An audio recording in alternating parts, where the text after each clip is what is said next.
Hello guys, welcome back my channel পূজাটে। কেমন আছো তোমরা? আই হোপ কি তোমরা খুবই ভালো আছো, আর আমিও খুবই ভালো আছি। তো চলে গেলাম বাবুকে আনতে, স্কুলে গাড়ি এসে গেছে। একটু দূর যেতে লাগে আনার জন্য। তো এখানে দেখো কত জল, রাস্তাটার মধ্যে অনেক জল ছিল। তারপর বাবুটাকে এনে ফ্রেশ ট্রেশ করে ওকে খাইয়ে দিলাম। তারপরে এখানে দেখো আমি একটুখানি ডাল ভিজালাম, মুসুর ডাল হচ্ছে।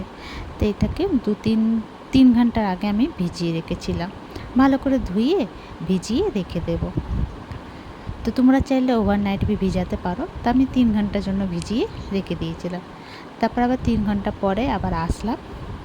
তারপরে এটাকে দেখলাম, দেখো ফুলে গেছে। মুসুর ডাল তাড়াতাড়ি ফুলে যায়, বেশি টাইম লাগে না।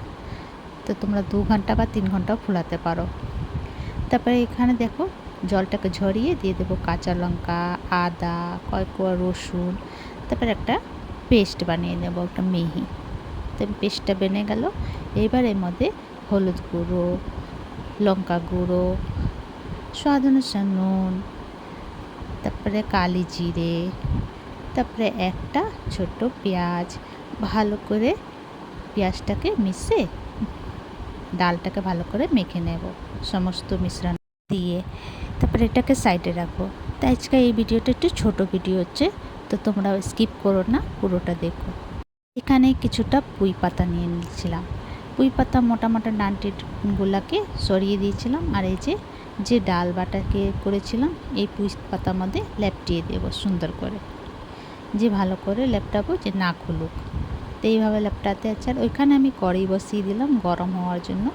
দেখো এইভাবে লেপটাতে আছে। কড়াইটা যখন ধোঁয়া ধোঁয়া হয়ে যাবে তখনই আমি তেল দেব।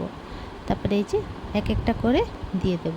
একটুখানি ফুটবে পাতাটা। তো এইভাবে দিয়ে ফ্রাই করে নেব, লাল লাল করে, একদম সুন্দর করে কুরকুরা করে ফ্রাই করতে আছে। তো এই যে দেখো ফ্রাই হয়ে গেছে, এবার নামিয়ে নেব। তো এইভাবে সমস্ত আমি ফ্রাই করে নেব।